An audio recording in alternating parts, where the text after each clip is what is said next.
now we're going to start with Tammy Fiebelkorn, Councilor Fiebelkorn, who is with the city of Albuquerque, who has been dedicating herself to doing what she can, again, to support people. If any of you have had a chance to see the article by Jeff Goodall called The Cooled versus the Cooked. And truly, it's an issue of health equity and equity, very important part of our mission as Healthy Climate New Mexico, and very much a part of Councilor Fiebelkorn's work. So Tammy Fiebelkorn. Thank you so much for the kind introduction. And thank you everybody for having me here today. I'm super impressed with all the work that is happening um, all around on this topic. And I'm just honored to be a participant. Let me see if I can get my screen to share. And I will assume someone will tell me if you cannot see this. It looks good. Great.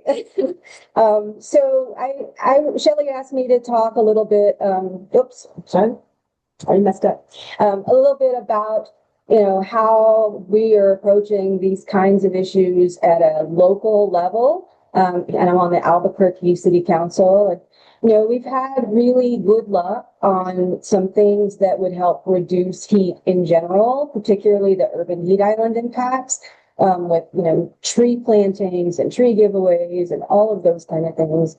But it's been a little harder to sell to my fellow counselors the need for protection in terms of unhoused neighbors and also housed neighbors who are without any kind of cooling system. So I'm just going to run through some of the things that we have done or attempted to do, and then I'll answer the questions. So we've had kind of three prongs that we are doing. We have cooling centers, we have outdoor cooling, and then we have cooling system requirements for rental units. And I'm going to go through these in a little bit more detail. So for cooling centers and outdoor cooling, the great news for this is that this can be done without council action. And so our administration has come up with, and this year is our first year of having it in an operational heat guide, but we've had these services available for the last several years. And so we monitor the weather, and when there is a heat day coming, we open up multi-generational centers and community centers and other buildings throughout the community as cooling centers so that folks can get into somewhere cool.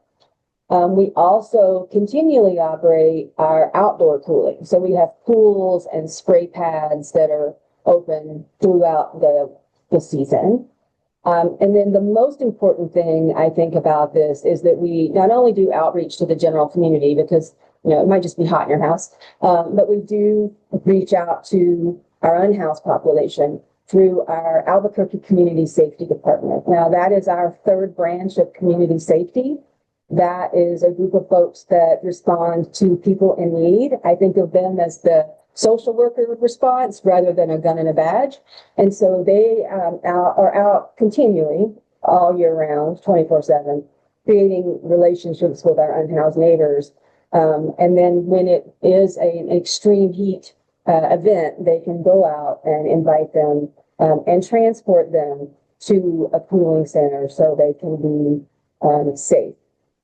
So those are the successful things that I think we need to always do better at, but that we are doing pretty well already. Then a couple of years ago, I realized that we did not have any type of cooling requirement for tenants. And in our city, we have a lot of Class C buildings, which are, old and not that great. And those are some of the most affordable housing units in our community. And we have a lot of folks who need affordable housing in our community. And so we passed a piece of legislation at the end of 2024 that requires cooling systems for all rental units. Now, you might wonder why we didn't have it before. I did. I was shocked when I learned that we did not have a requirement. But when all these codes were written back in the 70s and 80s, in Albuquerque, you really didn't actually need cooling. that often. It was, you know, if you have an evaporative cooler, you would turn it on for maybe an hour a day because we had obviously no climate change impacts yet. And we also had a much bigger dip in temperature at night. And so our urban heat island impact has really been increased in the last decades. And so we have massive heat happening from climate change and then no reduction in heat at night. So suddenly, those evaporative coolers aren't really working the way they did before. And a lot of places didn't even have those. They literally had no cooling. And so we were pretty happy that we were implementing that and that we had made some landlords actually provide a habitable space for their tenants. But on Monday night, just a couple of days ago, we had a bill that I'll go through that was supposed to help folks, and it got hijacked by a more conservative majority of our city council. And now the cooling will potentially only be done during the quote summer period, which, as you know, with climate change is not the summer period anymore. So let me walk you through that. So back in 2024, we introduced that bill that I told you about that says if you have a rental unit, you have to provide cooling. In that original bill, we had required a temperature requirement, and I still stand by this. You have to be able to cool any building that you are offering for someone to live in to at least 80 degrees. That was removed by the conservative members of the council. And so the bill passed in 1224 with just saying you have to have operable cooling. So it wasn't perfect, but it was certainly better than nothing. And for a year, a little over a year, we were implementing that and having good results. We saw folks getting cooling for the first time. We were able to get, for the first time, actually cite landlords who didn't fix cooling. You know, we were really seeing good results. And then early this year, I think if you all live around here, you know, we had a massive heat wave in March. In March, the 8 hottest days ever recorded in Albuquerque in March were this year. And so folks were calling for help. They were in, you know, multi-family, multi-storied, really old, not insulated buildings. And it was 91 degrees outside. And so inside their apartments, it was 88, 89, 90 degrees, which, as you all know more than me, is unhealthy and not okay, particularly for somebody with mobility issues, who's, you know, homebound, young people, people on medications, seniors. All of those folks were calling saying, please make my landlord turn on the evaporative cooler. And the landlords were saying no. And so I worked with code enforcement. They did go out and make the landlords turn on their coolers, but they said it would sure be great if we could clarify in that original ordinance that folks have to turn on the cooling system, not just have one, but actually turn it on anytime there is a heat wave. And so Monday night, I thought that would be simple. We did not go to the 80 degrees that I had wanted, but we wrote it specifically to allow for evaporative cooling and said you have to, and anytime it's over 85 degrees, you have to reduce the outdoor temperature inside your rental unit by 15 degrees. And that was our attempt to say you have to turn on the coolers.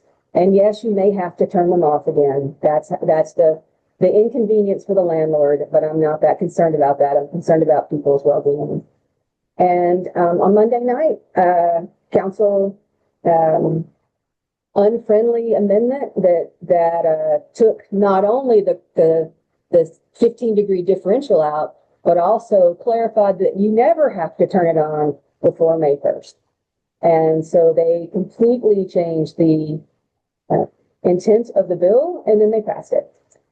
So I tell you this story not just to embarrass myself as having really failed, but also to tell you that there is still a lot of folks out there that do not see extreme heat as an actual problem.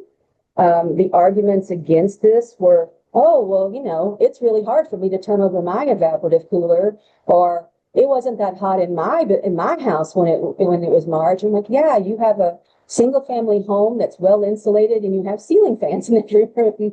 So I think it was just really an interesting and quite depressing tale of like where we're at in terms of getting elected officials to join us in this motion forward to making sure that everybody's safe all the time in all the settings for heat related illness. So what's needed now?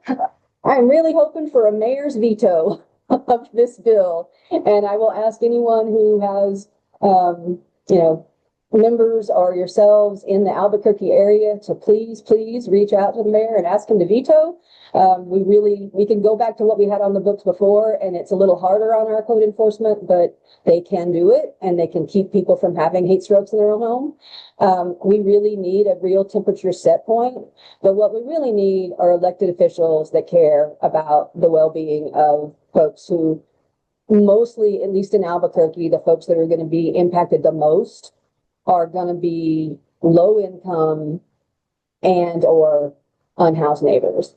And I'm just having the most trouble getting my fellow elected officials to really care about those folks. And it's very depressing, but it's also the reality of where we are. We have climate deniers in office.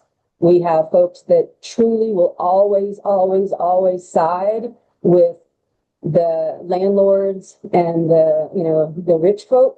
And we have to figure out a way, if we're going to move forward and keep people safe, a way to undo that. And so with that, I will stand for any questions. I appreciate the opportunity to be here, and I've learned a lot from many of you and was inspired to even try this cooling ordinance, and we have helped a lot of people with it. So thank you for that.